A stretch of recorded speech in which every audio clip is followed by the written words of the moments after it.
Agora me diz, o que você faria se você tivesse que vender o seu tão amado carro, Maverick 77 da Ford, para ajudar a sua esposa a quitar as dívidas dela?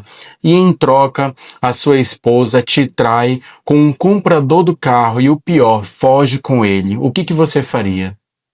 Meus amigos, essa é a história de hoje, o relato do Gustavo, que tinha esse xodó muito grande, que era o seu carro, Maverick 77, ele tinha um sonho de emplacar, ter a placa preta, né, do carro, que simboliza que ele é um carro de uma coleção, e você precisou vender esse carro para poder ajudar a sua esposa, e ela apronta isso com você. Mas vamos entender melhor essa história no relato que a gente vai ler hoje. E aproveite, se você ainda não for inscrito e gosta de relatos, histórias de traição, contos e confissões, aproveita que você está no canal certo e já se inscreve, tá bom? Curte esse vídeo e no final deixa um comentário me dizendo a tua opinião sobre o relato. Então, sem mais enrolações, vamos lá ouvir mais uma história, o relato do Gustavo.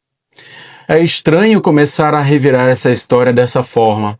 Faz uns 10 anos, mas a cicatriz ainda coça quando vejo um carro antigo bem cuidado.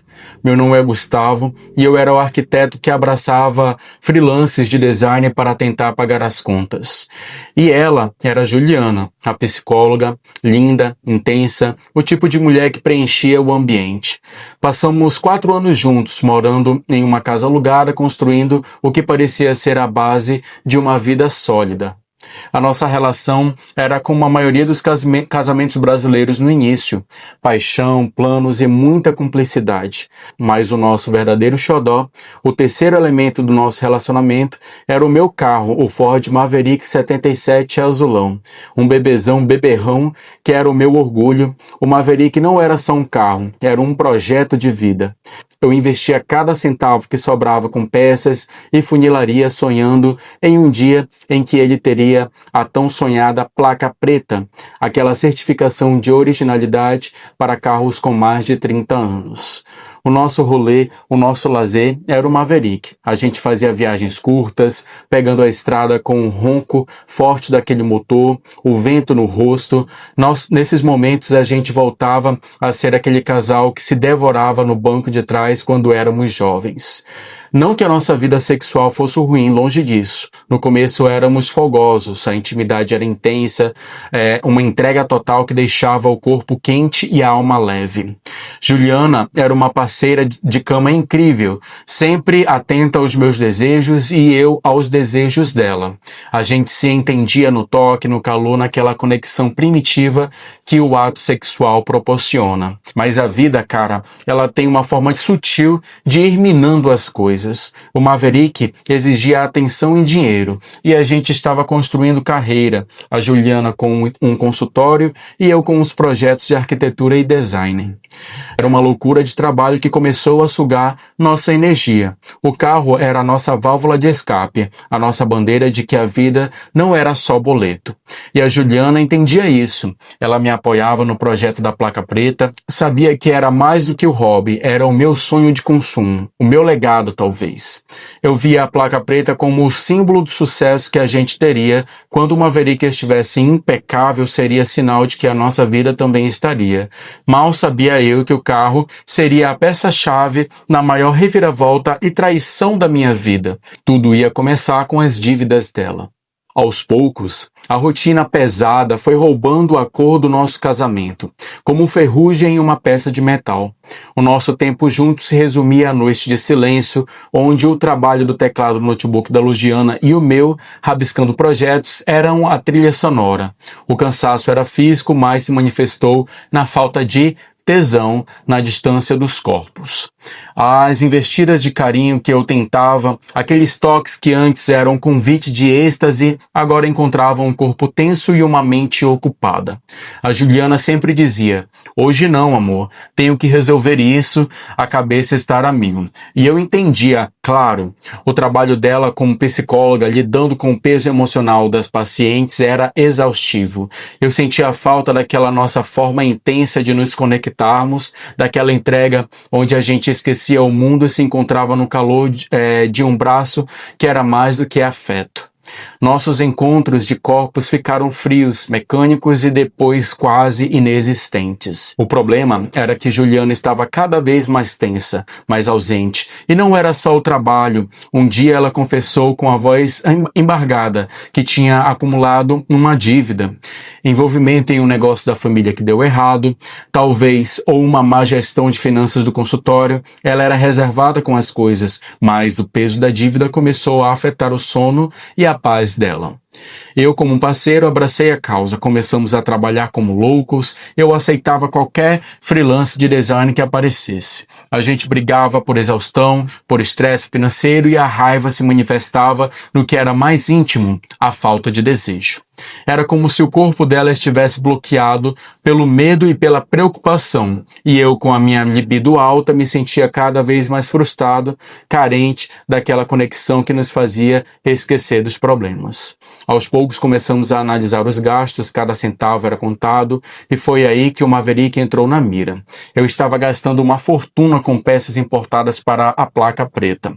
Gasolina premium, manutenção especializada, o carro que era o nosso sonho de repente virou o nosso maior vilão.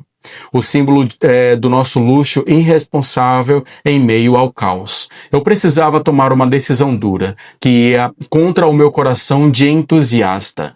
A única forma de respirar era cortar o que mais nos custava, o que mais me doía, aquele carro. O meu xodó seria a moeda de troca pela nossa estabilidade. E foi nesse momento de fragilidade que o destino, ou melhor, a Juliana, colocou o comprador perfeito no meu caminho. A decisão de vender o Maverick foi a mais difícil da minha vida adulta. Mais do que escolher a faculdade, o carro era a minha identidade, a minha fuga.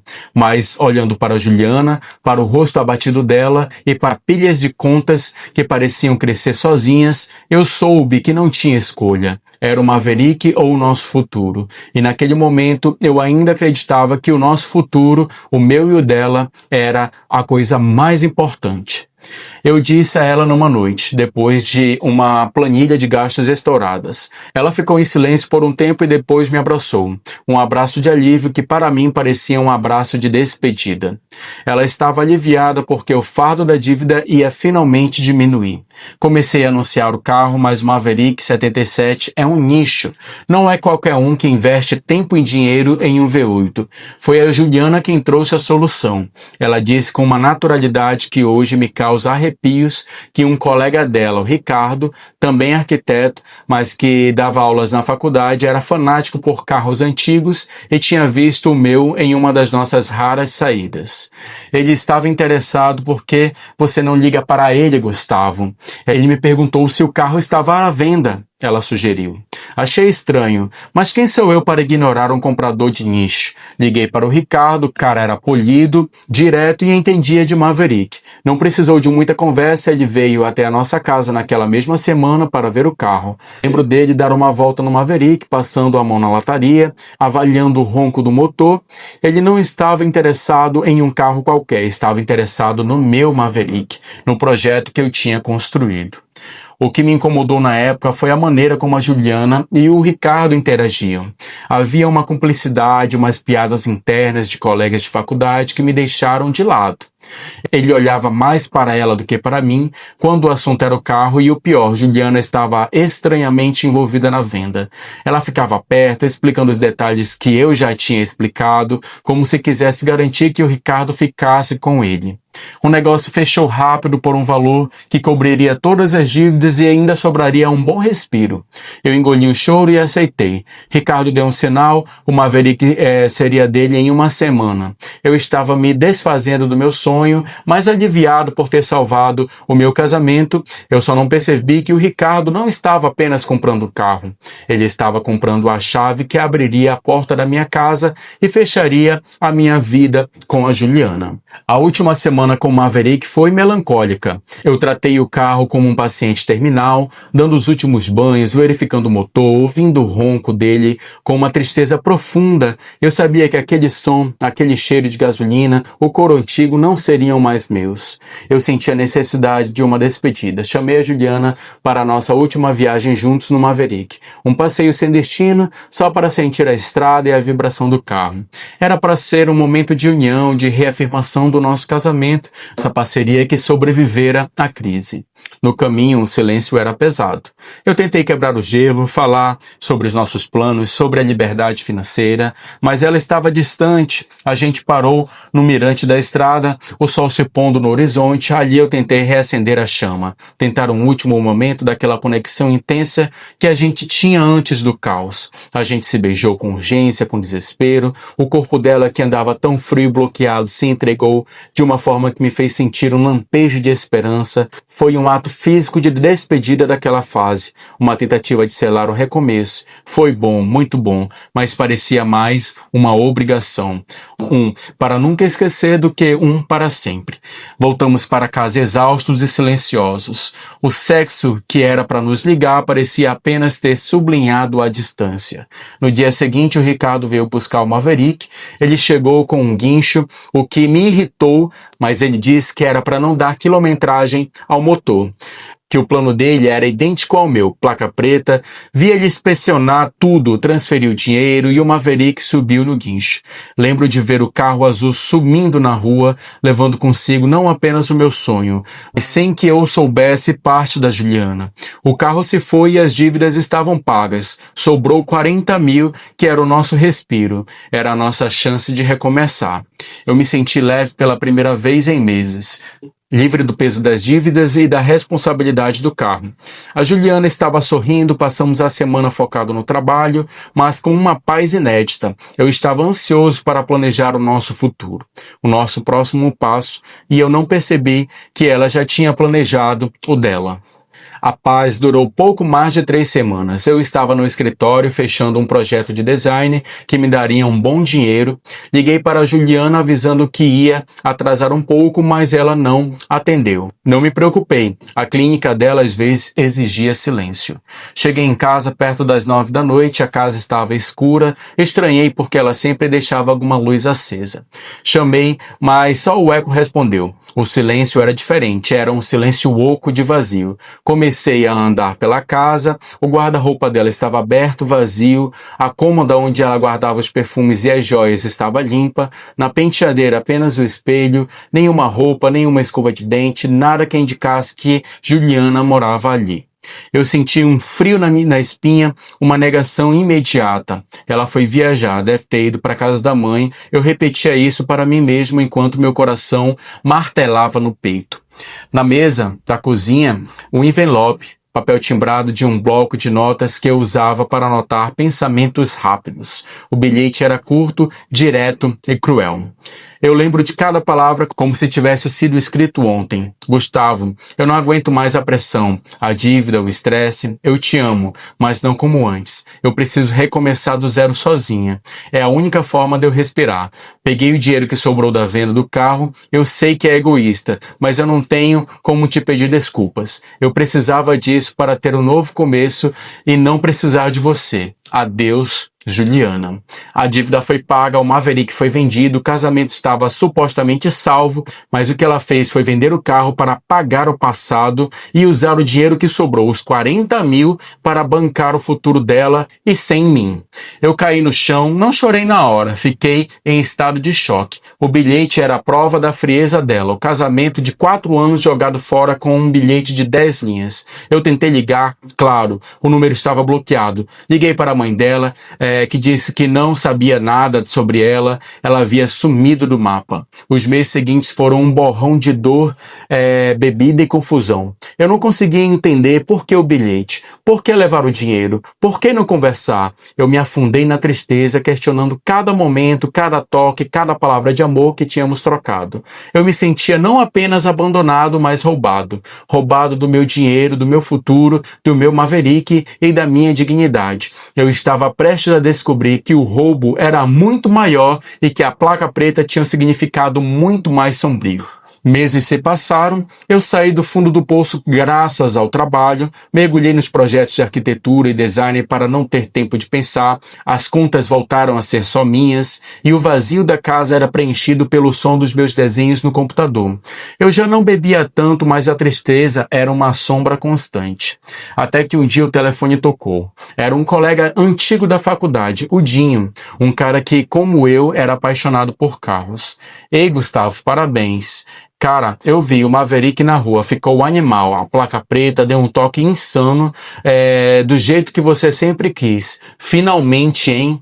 Eu me senti um arrepio. A placa preta, o Maverick, não estava comigo. Dinho, que Maverick? Eu vendi o carro faz meses, lembra? Fui forçado por causa de uns problemas. Você deve ter visto outro carro. O Dinho parou e houve um silêncio estranho na linha. Não, cara. Era ele, o azulão. E o mais estranho, a sua mulher estava dirigindo. Quer dizer, a Juliana. Não entendi nada. Achei que você tinha vendido para ela e que ela tinha finalizado o projeto. Naquele momento, o chão sumiu. Não foi a raiva, foi um frio paralisante que começou no estômago e subiu pela espinha. O Maverick com a placa preta estava na rua. O sonho que eu paguei, que eu vendi para salvar o meu casamento estava completo. E quem estava no banco do motorista era Juliana e ela não estava sozinha. Dinho disse que ela estava com um cara. A conexão foi imediata. Cruel, Ricardo, o comprador do carro, colega dela, o cara que ela insistiu para eu ligar, o cara que olhava mais para Juliana do que para o carro quando veio fechar o negócio. Eu entendi naquele segundo o jogo sujo. A Juliana não estava recomeçando sozinha. Ela tinha planejado a saída. Ela se juntou com o Ricardo, com a dívida dela paga, com os meus 40 mil e com o meu Maverick, finalizado com a minha própria visão. Aquele carro era símbolo da nossa vida. Eu o vendi para pagar o preço da nossa união e ela se tornou o troféu da traição. O dinheiro que eu vendi, o meu sonho para conseguir, pagou a fuga dela. A traição não era só emocional e financeira, era a aniquilação do meu projeto de vida que foi assumido pelo meu rival. Eu desliguei o telefone com o Dinho e caí num estado de fúria silenciosa. Não era mais tristeza pelo abandono, era a descoberta de uma traição fria, calculada, que usou o que eu mais amava para me atingir. Eu não fui trocado por um homem, eu fui trocado por uma vida nova, paga com o meu sacrifício e selada com o meu próprio carro na placa preta que era para ser minha, que era o meu sonho. A descoberta sobre o Maverick e o Ricardo foi o meu inferno pessoal. Eu passei as semanas seguintes numa espiral de obsessão, ligando os pontos com uma clareza dolorosa. Eu me tornei um detetive amador, fuçando nas redes sociais, perguntando sutilmente a amigos em comum. Descobri que a relação deles não começou depois que ela me deixou. Ela começou antes, bem antes da venda. A Juliana já estava se relacionando com o Ricardo. O interesse dele no Maverick não era só por carros antigos, era um ponto de contato, pretexto para entrar na minha casa e na minha vida. O que me atingiu mais forte foi o nível do planejamento. Juliana me convenceu a vender o carro para o único homem que ela estava me traindo, usando a minha necessidade de resolver as dívidas como uma cortina de fumaça. O Ricardo pagou pelo carro, ajudando a limpar o nome dela, e o dinheiro que sobrou, os 40 mil, serviu para mobiliar o ninho de amor deles. O Maverick, com a placa preta, era o símbolo da nova vida deles, construída literalmente com os restos da minha vida. Eu me senti humilhado, não só como um marido traído, mas como homem, como empreendedor, como sonhador. O meu sonho estava sendo conduzido pelo homem que tomou o meu lugar. Eu imaginava eles dois juntos no banco daquele carro, o ronco do motor, que era a trilha sonora do meu casamento, agora embalando a paixão deles. Eu senti uma raiva que me consumia por dentro, uma raiva que não podia ser extravasada, pois ela estava muito longe. O lado mais cruel era a forma como a Juliana lidou com a minha virilidade e o nosso desejo. Ela dizia que o estresse e a dívida a bloqueavam, que a nossa intimidade havia esfriado por causa da pressão, mas a verdade, ela estava vivendo o pico do seu desejo com outro homem, enquanto eu me matava de trabalhar e tentava desesperadamente reacender a nossa chama. O corpo dela, que para mim estava frio, estava em chamas para o Ricardo. Ela me privou daquela conexão intensa, daquela entrega, usando a dívida como desculpa, quando na verdade já estava se entregando a outro homem. A dor era uma faca de dois fios. De um lado era a traição da Juliana, o outro o fato de eu ter participado involuntariamente no meu próprio abandono, entregando o meu sonho e o meu dinheiro para o meu rival. Eu passei meses remoendo isso, tentando entender como 4 anos de amor podiam ser descartados de forma tão fria e calculista, com a ajuda do meu Maverick 77. O tempo, como dizem, cura tudo, mas deixa cicatrizes. Eu foquei na carreira, não mudei de casa, cortei contato com todos os amigos em comum. Eu precisava limpar o ar, tirar de perto qualquer lembrança daquele azul metálico e daquele sorriso falso.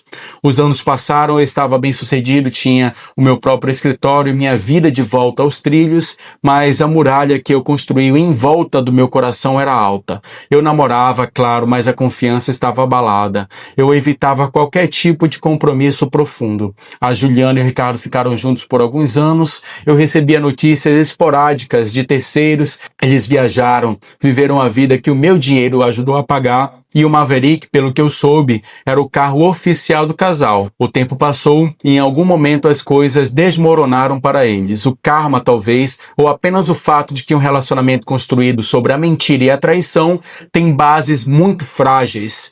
Cerca de 5 anos depois do abandono, ela me ligou. O nome dela na tela me fez gelar. Quase não atendi, mas a curiosidade foi mais forte. A voz dela era diferente, não tinha a segurança de psicóloga, mas a fragilidade de alguém que estava no fundo do poço.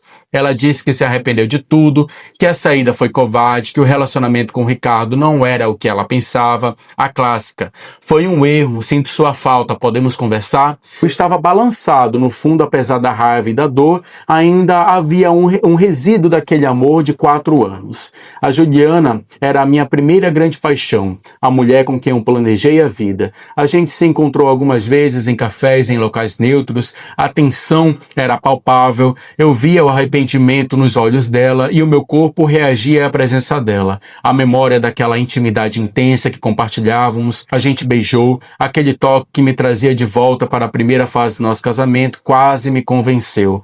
Eu considerei a volta, pensei, todo mundo comete erros, a gente pode recomeçar. A solidão e a saudade de uma vida planejada eram poderosas. Eu estava à beira de ceder, de engolir todo o orgulho, todo o dinheiro roubado e o Maverick com a placa preta para ter a Juliana de volta. Eu quase voltei para ela, quase, mas alguma coisa, um lampejo de dignidade que me restava, me fez parar. Eu não podia aceitar ser o plano B, o porto seguro depois da tempestade que ela mesma havia criado. Eu decidi que, por mais que doesse, eu tinha que fechar a porta e não aceitar reatar o meu casamento com a Juliana. Eu liguei para a Juliana no dia seguinte com a voz firme, disse que não dava, que o que ela fez era imperdoável, que a confiança estava estilhaçada e que eu não podia mais ser o seu refúgio, o refúgio dela. Foi a conversa mais difícil da minha vida, mas a mais honesta também. Ela chorou, implorou, mas eu fui irredutível. A nossa história havia acabado no dia em que ela me deixou com um bilhete e levou os 40 mil reais. 2 semanas depois ela me ligou de novo, mas a voz já não era de súplica, era de choque. Ela me soltou a última bomba, a cereja do bolo da nossa história insana. Gustavo, eu descobri que estou grávida. Ela estava grávida e não era meu. Aquele filho era do Ricardo. Ela descobriu a gravidez depois que a gente se encontrou. Depois que ela tentou voltar para mim. A vida, cara, é uma ironia cruel. O Ricardo não ficou com a Juliana, mas ficou com o filho dela. Eu senti um alívio imenso por não ter cedido. O destino me salvou, me mostrou o quanto eu tinha que fechar esse ciclo de uma vez por todas. Aquele filho, embora fosse o herdeiro do meu rival, era a prova final de que a Juliana e eu tínhamos seguido caminhos totalmente diferentes. Hoje, 10 anos depois, ambos somos felizes. Ela criou o filho com o apoio da família e o Ricardo assumiu a paternidade. Eu me casei de novo com uma mulher incrível e sou um homem mais forte e desconfiado, mas feliz. A grande lição é que o Maverick 77 77 era o meu sonho, a placa preta era a minha ambição, eu vendi para pagar o preço da união e ele se tornou o preço da traição. O carro era a nossa vida e quando ele se foi, ele levou a Juliana com ele para o seu novo dono. E sim, de vez em quando eu vejo uma Maverick azul impecável com aquela placa preta brilhando na rua e eu paro, respiro fundo, sinto aquele frio na espinha e eu me lembro de tudo, da dívida, do bilhete, do dinheiro e do quanto um sonho de lata e motor pode custar a alma de um homem. Mas a gente sempre ri da história, porque o fim, ela foi a nossa grande reviravolta e eu, o único sobrevivente do Maverick azul. Muito bem, pessoal, chegamos ao fim de mais um relato, o fim do relato da história aí do Gustavo, né, que vendeu seu carro para pagar a dívida da sua esposa, da Juliana, e ela o traiu, né, além de ter pego os 40 mil que sobrou da venda do carro, ainda foi morar com o comprador, que era o Ricardo, né, o famoso Ricardão, e ela teve, né, passou por um momento difícil aí, né, viu que o casamento, que a relação dela com o Ricardo não era a mesma, tentou voltar com o Gustavo, quase que o Gustavo ainda volta, mas ele pensou assim, não, ainda tem um pouco de dignidade, eu não posso voltar com ela. Ainda bem que ele não voltou, né, porque ele deu continuidade na vida dele, deu a volta por cima, se casou novamente, e está muito feliz, prosperando. Ela também parece estar feliz, né, mas é isso aí, né, pessoal? O preço da traição e envolvendo aí um carro Maverick 77, que por sinal é um carro muito bonito. Mas é isso, pessoal. O que vocês acharam dessa história? Deixa aqui nos comentários. Curte esse vídeo. Se você ainda não é inscrito, já se inscreve. Muito obrigado aí pela sua companhia. Fiquem com Deus e até o próximo vídeo. Se Deus quiser, um abraço e tchau, tchau.